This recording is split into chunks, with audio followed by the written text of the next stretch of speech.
All right, let's talk about something we've all been through, turning a team that's full of friction and just frustration into a real powerhouse of collaboration.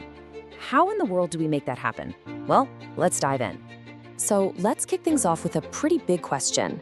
I mean, what really separates a good team from a truly great one? Is it just having the most talented people, the best resources, a genius idea?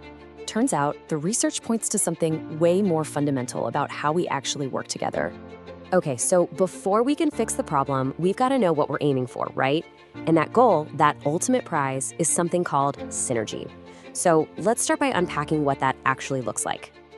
Look, this isn't just about getting along or, ticking off boxes on a to-do list.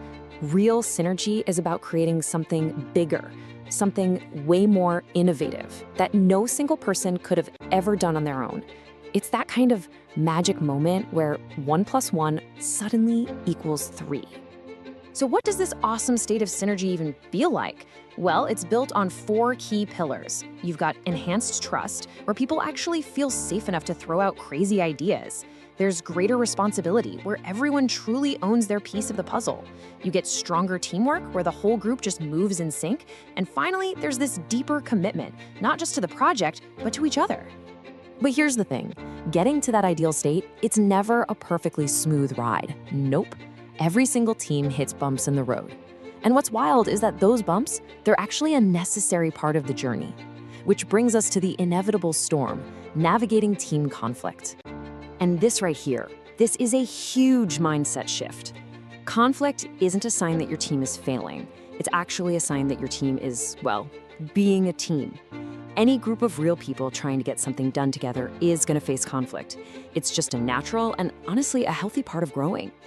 And you know what? There's actually a name for this phase. It's called team storming. Just think of it as that messy period of friction where roles get challenged, ideas clash, and people are just trying to figure out how to work with everyone's different styles. Yeah, it can feel super uncomfortable, but it's not the end, it's just a stage.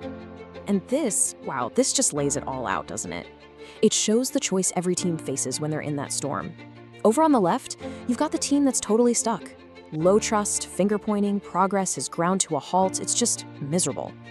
But on the right, you see what that same team can become. One with open dialogue, shared commitment, and real success. The only thing separating these two, it's how they decided to navigate that storm. So the big question is, how do we get from that messy, stormy column over to the one where everything just clicks? Well, we need a compass.